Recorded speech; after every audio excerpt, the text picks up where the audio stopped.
Jerome Green, an unemployed war veteran, spent his last dollars on an abandoned 1987 pickup. Everyone said he was crazy for buying that piece of junk. But when he discovered the secret compartment welded into the truck bed, his life changed forever. What was hidden there was something that would make history. The morning sun painted the streets of Pine Ridge, Alabama, in a golden light that couldn't disguise the town's melancholy. Jerome Green drove his noisy '98 Civic down Main Street, passing shops with "For Rent" signs and windows covered in old newspapers. At 35, he still carried a military posture in his broad shoulders, but his eyes revealed the weariness of a man now fighting a different war, the war of civilian survival.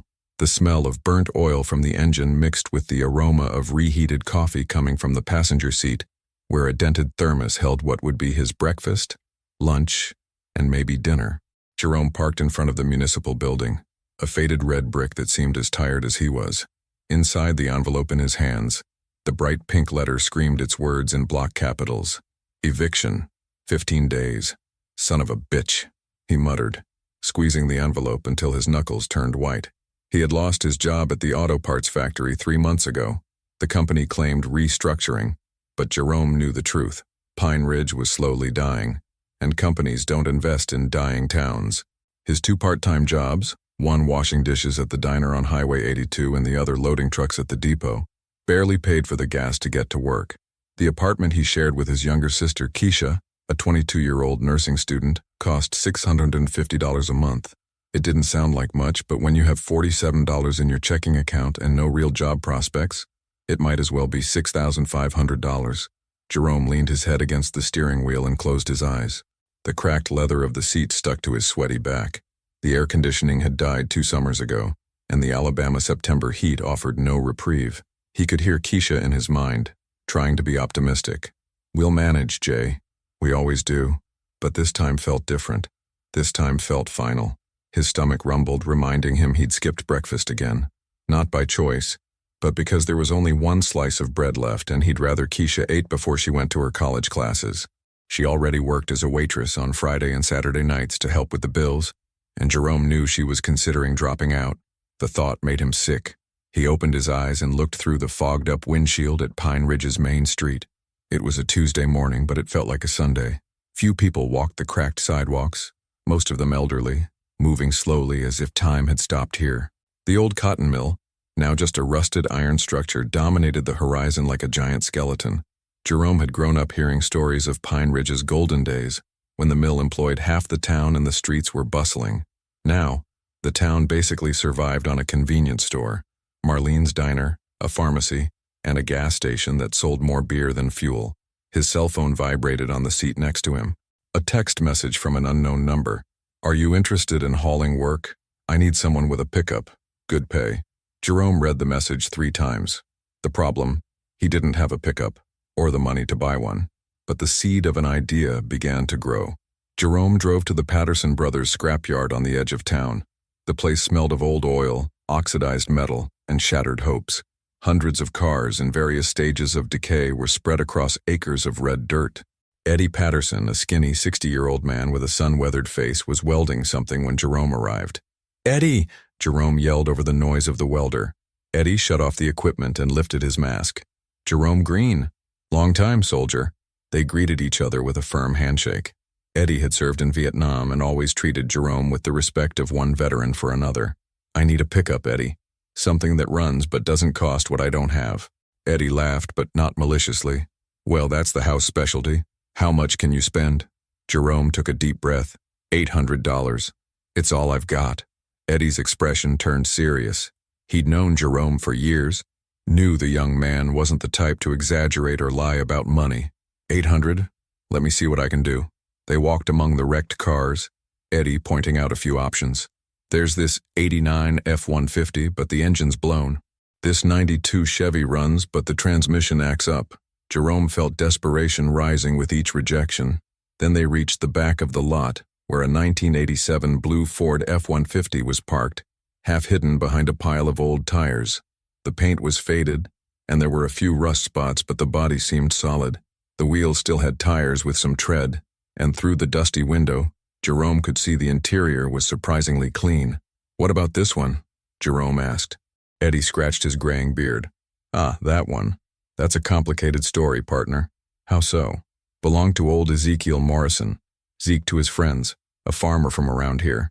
Died about 6 months ago, and his out-of-state family just wanted to get rid of his stuff fast. Eddie walked around the vehicle, tapping lightly on the bodywork. The engine runs fine. Zeke took care of his things like they were his babies, but what? Well, Zeke was a bit peculiar. Never let anyone touch the bed of the truck, not even to haul hay. Said he had his reasons. And another thing. Some folks in town think Zeke had secrets. Jerome frowned. What kind of secrets? Nothing much, probably. You know how small-town gossip is.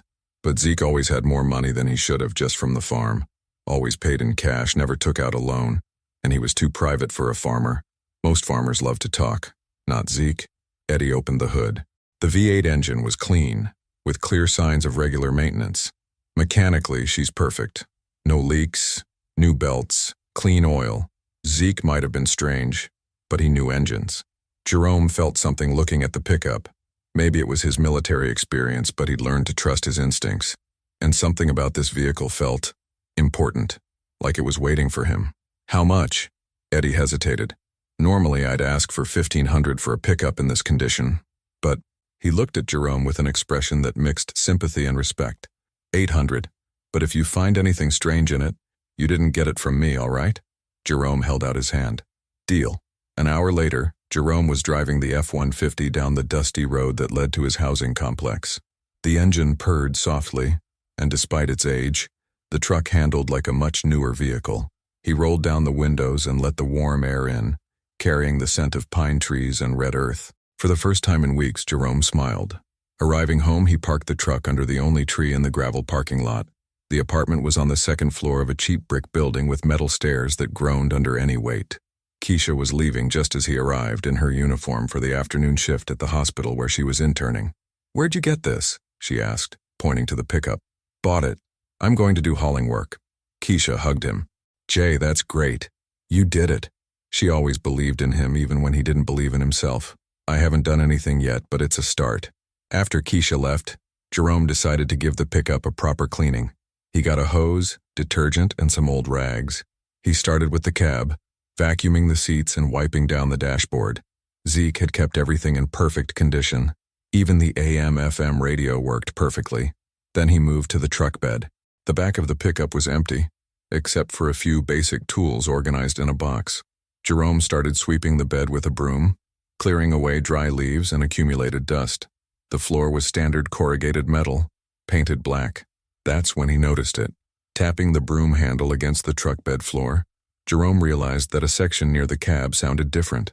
It wasn't the solid metallic sound of the rest of the bed, but something more muffled, more hollow. Jerome knelt and examined the area more closely. The late afternoon light created shadows that highlighted almost imperceptible details. There, camouflaged in the corrugated texture of the metal, were thin lines, almost invisible, but definitely artificial. They formed a perfect rectangle about 2 feet by 3 feet. His heart sped up. Years of military service had taught him to recognize hidden compartments and vehicle modifications. This wasn't an accident or a manufacturing defect. It was intentional. Jerome ran to his apartment and came back with a powerful flashlight and some tools. Kneeling in the truck bed, he lit up the suspicious area. Now he could see it clearly. Someone had cut out a section of the floor and reinstalled it with military precision. Searching around the edges, Jerome found what he was looking for. A small, almost invisible lock, welded to the side of the bed. It wasn't a common hardware store lock. It was a specific military-grade lock, the kind used on Army transport vehicles. Jerome recognized the model immediately. He had seen hundreds of them during his service in the Middle East. With trembling hands, he manipulated the lock. For a moment, nothing happened. Then, with a soft but distinct click, the section of the floor came slightly loose, revealing hidden hinges. Jerome's heart was beating so hard he could hear the blood pounding in his ears. Slowly, he lifted the makeshift lid. Underneath was a compartment lined with galvanized metal and sealed with military-grade rubber. And inside that compartment, an olive-drab metal footlocker with the initials EM engraved on the lid. Ezekiel Morrison. Jerome paused for a moment, looking at the footlocker. A part of him wanted to close everything up and pretend he'd never found anything. But another part, the part that had learned in the army that information is power and that unresolved mysteries can be dangerous, knew he had to keep going. Carefully, he lifted the footlocker from the compartment. It was heavy, much too heavy for its size. The metal was in perfect condition with no rust or damage. A military combination lock protected the contents. Jerome carried the footlocker into the apartment and set it on the kitchen table. He stared at it for long minutes, wondering what Ezekiel Morrison had hidden so carefully, and why a simple farmer from Pine Ridge, Alabama, had access to high-quality military equipment. The sun was setting, painting the apartment walls in shades of orange and red. Jerome turned on the kitchen light and sat down in front of the footlocker, studying the combination lock. 3 digits, thousands of possibilities. But Jerome had learned a few things about security during his years of service. People often used important dates as combinations. He thought about what he knew of Zeke Morrison. A farmer, died at 73, 6 months ago. Jerome tried a few obvious combinations. 123, 00, 111. Nothing. Then he remembered something Eddie had mentioned. Zeke always paid in cash, never took out a loan. And he died 6 months ago. If he died at 73, 6 months ago, he was probably born in 1949 or 1950. Jerome tried 1950. Nothing. Click. The lock opened. Jerome took a deep breath and slowly lifted the lid of the military footlocker. What he saw brought his world to a complete stop. But before we continue, I want to ask you, what do you think is inside this footlocker? Go to the comments and leave your opinion. I want to read all the comments. Now let's get on with the story. Jerome stood frozen, staring into the footlocker as if he were looking at a mirage. His hands trembled involuntarily, and he had to lean on the table to keep from staggering. Gold bars. Dozens of them, each the size of a small brick, stacked with military precision in perfect rows. Beside them, smaller but equally organized silver bars. The metal caught the light from the kitchen bulb and reflected it in golden waves that danced across the walls of the modest apartment. "My God," Jerome whispered, his voice hoarse and almost inaudible. With trembling hands, he lifted one of the gold bars. It was surprisingly heavy, solid, real. Official markings were engraved on the surface, serial numbers, a seal he didn't immediately recognize, and a date, 1962. Jerome placed the bar back and continued to explore the footlocker's contents. Underneath the metal bars, wrapped in waterproof military plastic, were documents, many documents, black and white photographs, letters, what looked like a passport, and a thick, leather-bound journal. But it was the sealed envelope at the bottom of the footlocker that made his heart race. In elegant but firm cursive it read, "To whoever finds this, open only if you are prepared to bear a burden." Jerome sat down heavily in his kitchen chair, still holding the envelope. The apartment seemed to have shrunk around him. The familiar smell of cheap detergent and reheated food, now mixed with something new, the metallic scent of the gold, and the smell of old leather from the documents. His eyes returned to the metal bars. Even with his limited knowledge of precious metals, Jerome knew he was looking at a fortune that could change his life, Keisha's life, and probably the lives of several generations of his family. But the message on the envelope disturbed him. Open only if you are prepared to bear a burden. What kind of burden? And why did a simple farmer from Pine Ridge have a fortune in gold hidden away like military contraband? The sound of Keisha's key in the door made him jump. Quickly, Jerome closed the footlocker and covered it with a tablecloth. When his sister walked in, he was pretending to read an old magazine. "How was your day?" Keisha asked, tossing her bag on the couch. She looked tired, but there was something different in her eyes, a light of hope that hadn't been there this morning. "Good. Cleaned the pickup, sent some texts about hauling work." Jerome tried to sound casual, but his voice came out slightly higher than normal. "Jay, are you okay? You seem, I don't know, strange. Just tired." Keisha studied him for a moment, then shrugged. "I'm gonna go take a shower. Oh, and good news. I got some extra hours at the hospital this weekend. $50 more." After she went into the bathroom and he heard the shower turn on, Jerome uncovered the footlocker again. The reality of what he had found was beginning to solidify in his mind. This wasn't a dream. It wasn't his imagination. It was real, tangible, and it was sitting on his kitchen table. He quickly counted the bars. 12 gold bars, each probably weighing about a pound, 8 smaller silver bars. Even with conservative prices, Jerome estimated he was looking at least $2 million, maybe more. His hand trembled as he picked up the sealed envelope again. Part of him wanted to rip it open immediately. Another part wanted to put everything back in the pickup and pretend he'd never discovered any of it. But Jerome Green was not a man who ran from problems. The Army had taught him that information, even when it was scary, was always better than ignorance. He opened the envelope. But before we continue, I want to ask you, what would you do in Jerome's place? Go to the comments and leave your opinion. I want to read them all.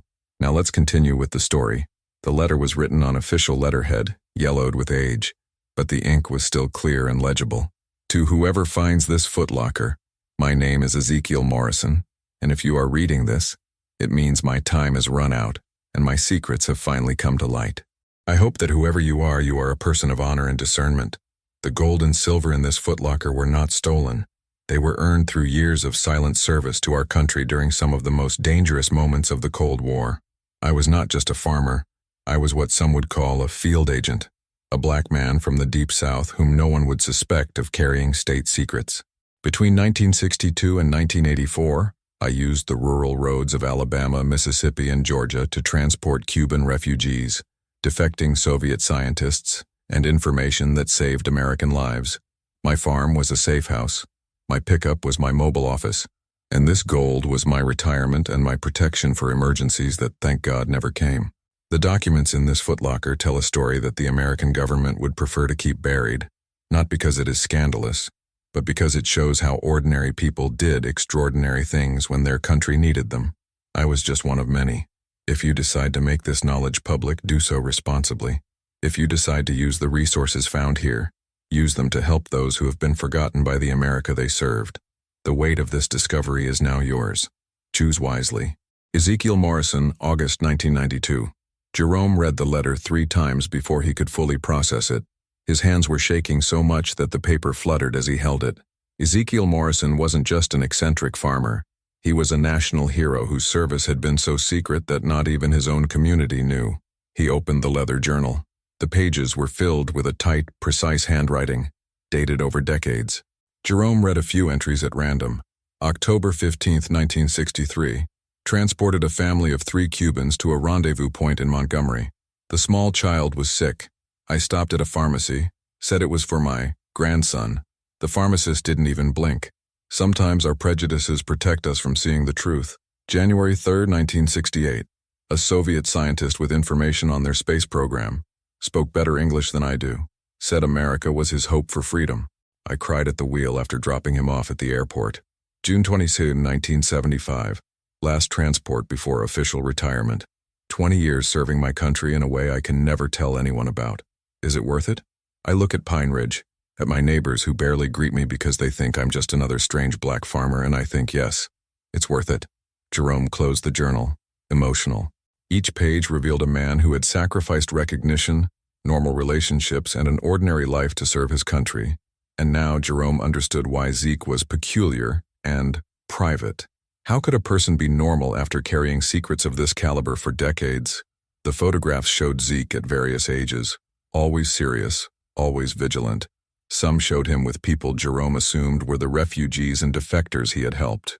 Hopeful, scared, grateful faces. There were also photos of the farm from different periods, showing how Zeke had used the property as a base of operations. One document in particular caught his attention. It was an official letter from the Department of State, dated 1984. Mr. Morrison, your extraordinary service to the national security of the United States over the past 22 years has been fundamental to several successful operations. Although the classified nature of your work prevents public recognition, know that the highest echelons of the American government are aware of your contribution. The resources provided represent not only compensation for services rendered, but also our gratitude for your continued discretion. We hope these funds will allow you to live your golden years with the dignity you deserve. With sincere gratitude, illegible signature, Undersecretary of Special Operations. Jerome leaned back in his chair, feeling the full weight of the discovery. He hadn't just found a fortune. He had discovered a forgotten American hero, a man who had served his country with honor and in silence for more than 2 decades. And now, by chance or by fate, that responsibility had fallen into his hands. The shower stopped, and Jerome heard Keisha moving in the bathroom. Quickly, he rearranged the documents and closed the footlocker again. But his mind kept spinning. What kind of responsibility had Zeke left for him? And why did Jerome feel that his life had changed forever the moment he opened that lock? For the next 2 weeks, Jerome barely slept. The footlocker remained hidden in the closet in his room, but its presence seemed to fill the entire apartment. He would catch himself looking at Keisha during breakfast, imagining what it would be like to tell her that all their financial problems could be solved immediately. But something held him back. Maybe it was Zeke's warning about bearing a burden, or maybe it was the military instinct that valuable information attracts danger. Jerome had started noticing strange things. A gray Buick that would appear in different places where he was, first at the supermarket, then the laundromat, then the gas station. The same middle-aged man with dark glasses, always pretending to be busy with something, but clearly watching. One morning, while checking the pickup before heading out for a delivery, Jerome noticed the truck bed had been tampered with. Nothing obvious, just small signs that someone less observant wouldn't notice. But Jerome had learned in the army to always check his equipment, and he knew someone had been looking for something in there. The phone rang at 6:30 on a Thursday morning.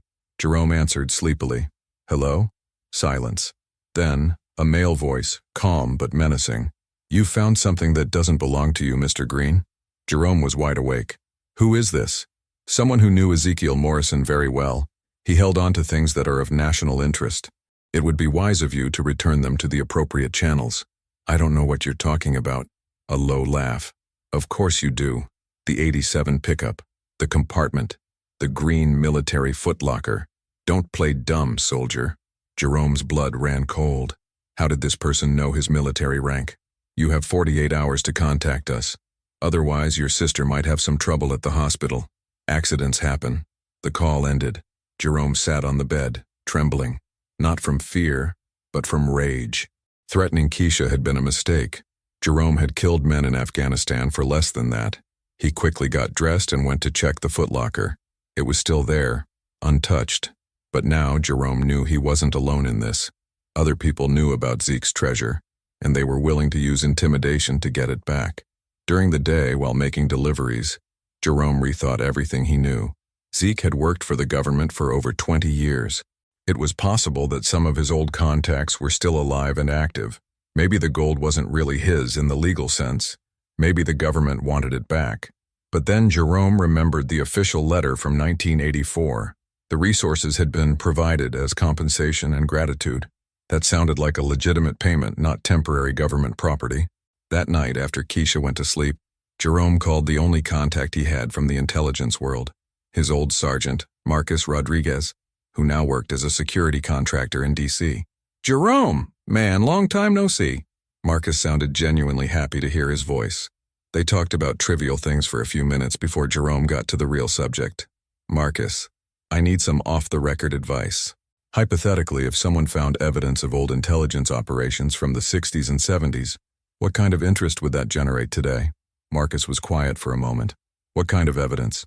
"Documents, photographs, records of domestic operations during the Cold War." "Shit, Jerome. That's pure dynamite. Depending on what it is, it could embarrass a lot of important people who are still alive. On the other hand, it could also be historically valuable to the country." Marcus paused. "Why are you asking this?" Jerome hesitated. "Just academic curiosity." "Academic my ass. You found something, didn't you?" "Jerome, listen to me. If you really found something like that, you need legal help, and you need protection. That kind of thing attracts vultures from both sides. People who want to suppress information and people who want to exploit it." After the call, Jerome sat in the dark, looking out the window at the parking lot. The gray Buick was there, parked under a burnt-out streetlight. He was being watched 24/7. Jerome's internal conflict intensified over the following days. Part of him wanted to simply sell one gold bar discreetly, pay the bills, and forget the rest. Another part felt he had a moral responsibility to Zeke's memory, to honor his legacy in some meaningful way. But the most practical part of his mind, the part trained by the Army for threat analysis, knew he was in real danger. The people watching him weren't amateurs. They knew his military history, they knew about Keisha, and they had the resources for professional surveillance. Jerome spent hours rereading Zeke's journal, searching for clues as to who else might know about the treasure. A few names appeared repeatedly: contacts in the government, other field agents, people who had helped in the operations. Most were probably dead by now, but some might still be alive. And what if some of those some wanted the gold back? The pressure was mounting. Jerome had received 3 more threatening calls, each more specific about Keisha, her shift times at the hospital, the model of her car, even where she bought lunch. The message was clear. We know everything about you. Jerome knew he had to make a decision soon. But which one? Hand over the gold to people who were blackmailing him? Sell everything and run away with Keisha? Or was there a third option, one that honored the true legacy of Ezekiel Morrison? On the night before the 48-hour deadline expired, Jerome made his decision. But it wasn't the decision his pursuers were expecting. Jerome didn't sleep the night before the deadline. At 5 a.m., he was sitting at the kitchen table with a cup of cold coffee, staring at a pile of documents he had printed during the early morning hours. Research on historical preservation laws, veterans organizations, non-profit foundations, and Pine Ridge public records. Keisha appeared in the kitchen already in her uniform for the morning shift at the hospital. "Jay, did you sleep?" "More or less." Jerome watched her prepare breakfast. 2 slices of toast with cheap margarine. In a few hours he could buy the entire supermarket for her. But first he had to make sure they both lived long enough to enjoy it. "Keisha, I need to tell you something important." She turned, noticing the serious tone in his voice. "Is everything okay? I found something in the pickup. Something that can change our lives but could also put us in danger." Jerome took a deep breath. "I need you to trust me today. Don't go to the hospital." "Jay, I can't miss work. I'm still in my probationary period." "Keisha." Jerome held her by the shoulders, looking directly into her eyes. "Remember when we were kids and I told you not to leave the house the day that Category 3 hurricane came through? And you complained, but you stayed?" She nodded slowly. "Today is one of those days. Please." Keisha studied her brother's face for a long moment. She could see the tension, the controlled fear, but also something else. Determination. "Okay, but you're going to explain everything to me later. I promise." At 9 a.m., Jerome parked the pickup in front of the office of Pine Ridge's lawyer, Harold Blackwood. He was a 65-year-old black man who had been the town's only lawyer for over 30 years, respected by both the white and black communities, a rarity in the Deep South. Harold listened to Jerome's story in absolute silence, occasionally taking notes on a yellow legal pad. When Jerome finished and showed him some of Zeke's documents, the lawyer leaned back in his chair, taking off his glasses to clean them slowly. "Son, in 30 years of practicing law, I've never heard anything like this. It's real, Mr. Blackwood. All of it is real. I believe you. The question is, what do you want to do with it?" Jerome had thought about that question all night. "I want to honor Zeke's memory the way he would have wanted, and I want to protect my family." Harold nodded. "Well, first thing, we need to establish the legal legitimacy of your possession. If the government gave this to Zeke as compensation, then it's legitimate private property, transferred to you through the purchase of the vehicle where it was hidden. And the people who are threatening me? That's the tricky part. If they're legitimate federal agents, they have procedures to follow. They can't just intimidate civilians. If they aren't legitimate agents," Harold paused, "well then they're criminals." Jerome showed the lawyer the copies of documents he had made. Harold studied everything carefully, especially the official letter from the Department of State. "Jerome, this right here is legal gold. Literally. The U.S. government is documenting that the resources were provided as legitimate compensation. Any attempt at forced recovery would be theft. So what do we do?" Harold smiled for the first time since Jerome had arrived. "We make it public. Total transparency. It's a lot harder to intimidate someone when the whole town is watching." At 2 p.m. the same day, Harold Blackwood called an impromptu press conference at the Pine Ridge Town Hall. He had spent the morning on the phone with local journalists, the mayor, and even some contacts in Montgomery and Atlanta. Jerome was nervous, but Harold had advised him, "The truth is, your best protection. People in the shadows prefer to stay in the shadows." The small town hall was packed. Besides the local journalists, there were curious onlookers, town employees, and, Jerome noticed with a chill, the man in sunglasses from the gray Buick, now sitting at the back of the room. Harold approached the makeshift microphone. "Ladies and gentlemen, today I am here to share an extraordinary discovery that not only honors a forgotten hero of our community, but also presents a unique opportunity for Pine Ridge." He told the story of Ezekiel Morrison, omitting specific details about values, but making it clear that Zeke had been a patriotic agent who had served his country in secret for decades. Jerome watched the crowd's reactions: surprise, disbelief, then growing interest.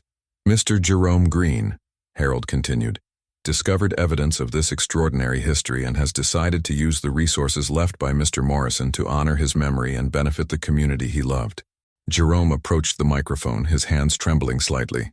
Ezekiel Morrison was an American hero whose service was never publicly recognized.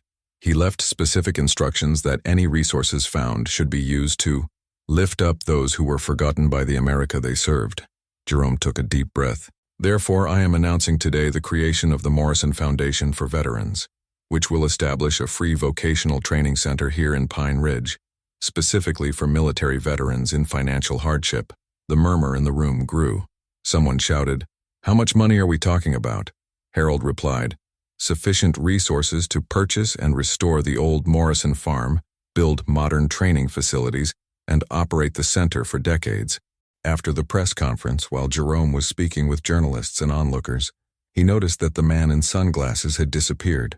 Later, Harold approached him with a satisfied smile. "I received an interesting phone call while you were being interviewed. Someone who identified himself as a representative of federal interests said that in light of the public transparency, they would no longer have any concerns about your discovery. Does that mean the threats have stopped? It means it works. Sunlight is the best disinfectant." 6 months later, Jerome parked the restored F-150, now painted a brilliant blue with Morrison Foundation written in gold letters on the doors, in front of what was once Zeke's old farm. The place had been transformed. Where there had once been only abandoned land, there was now a modern training complex. Workshops for auto mechanics, welding, carpentry, and information technology occupied new buildings constructed around Zeke's original house, which had been restored as an administrative center and museum. Keisha walked out of the main building, holding a clipboard and smiling broadly. She had left her nursing program to become the Foundation's administrative director, a decision that initially worried Jerome but had turned out to be perfect. His sister had a natural talent for organization and people skills. "How were the interviews today?" Jerome asked. 15 new students for the mechanics program, 8 for welding, and Jay." She held his arm, her voice filled with emotion. "One of them is that Miller kid, remember? The one who came back from Iraq last year and was living on the street." Jerome smiled. The program had started small, with just 10 students, but demand had grown quickly. Veterans were coming not just from Alabama but from neighboring states. They offered not only technical training but also temporary housing, counseling, and job placement assistance. "And the other news?"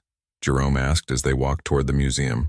"The people at the Smithsonian confirmed they're going to include Zeke's story in an exhibition on forgotten American heroes. And," Keisha hesitated, smiling mysteriously, "we have a special visitor today." Inside the museum, which occupied Zeke's former living room, Jerome found an elegant man of about 80 studying the photographs on the wall. When he turned around, Jerome immediately recognized the intelligent eyes and military posture. "Mr. Green?" The man extended his hand. "I'm retired Colonel David Chen. I worked with Ezekiel Morrison between 1975 and 1982. Jerome shook his hand, feeling a chill of historical connection. "It's an honor to meet you, sir. The honor is mine. When I heard what you did with Zeke's legacy, I had to come and thank you personally." Colonel Chen looked around the museum. "Zeke always said that true patriotism isn't about flags or speeches. It's about taking care of the people your country has forgotten." They walked through the facilities together, Chen sharing stories about operations he and Zeke had conducted, families they had saved, intelligence that had protected American lives. Jerome absorbed every word, gaining a deeper understanding of the man whose legacy he now carried. "There's one thing I have to tell you," Chen said, as they stopped in front of Zeke's memorial, a simple bronze plaque installed near the spot where his pickup used to be. "Zeke left instructions with several of us veterans of his operations. If anything happened to his money, if someone tried to use it the wrong way, you were going to intervene," Jerome concluded. Chen nodded. "But when we saw what you decided to do, we knew that Zeke had chosen well. Somehow he knew the right person would find his secret." That night, Jerome and Keisha had dinner on the porch of Zeke's restored house, now serving as Jerome's residence and the Foundation's office. The sun set over the fields where Zeke had once grown corn and kept secrets that saved lives. "Do you ever regret it?" Keisha asked. "Not keeping the money for ourselves?" Jerome looked out at the training complex where light still shone in the workshops where veterans were learning new skills. In the last semester, 127 men and women had graduated from the Foundation's programs. The job placement rate was 89%. "Remember Zeke's letter?" Jerome said. "He wrote that the weight of the discovery would be mine. At first, I thought he was talking about the weight of the gold. And it wasn't? No. It was the weight of responsibility. The weight of carrying a hero's legacy and deciding what to do with it." Jerome held Keisha's hand. "Some things are too big for one person. They're meant to be shared." Keisha squeezed his hand. "Zeke would be proud." "I hope so." Jerome looked at the pickup parked near the porch. They had kept the secret compartment, but now it held something different. Handwritten cards from every veteran who had passed through the program, thanking them for a second chance. The real treasure hadn't been the gold. It had been the opportunity to transform pain into purpose, to honor the past by building a better future. In the distance, Jerome could hear the sound of welding coming from one of the workshops, where a young veteran was working late, learning skills that would lead him back to a productive life. It was the sound of hope being forged, one spark at a time. Jerome Green had started that September day as a desperate man, just looking for a way to survive another month. Now 6 months later, he was the director of a foundation that changed lives, the guardian of a national hero's memory, and most importantly, a man who had discovered that some findings are worth more than gold. They're worth a legacy. And as the stars appeared in the Alabama sky, Jerome knew that Ezekiel Morrison had finally found the recognition he deserved, not in medals or parades, but in the continued life of his dream to lift up those America had forgotten. The legacy was safe. The future was bright, and the small town of Pine Ridge would never be the same again. If you enjoyed this story of discovery and transformation, don't forget to subscribe to the channel for more inspiring stories. Click on the next video to discover another incredible journey, and share this with your friends if you believe that some discoveries can change not just one life, but the lives of an entire community.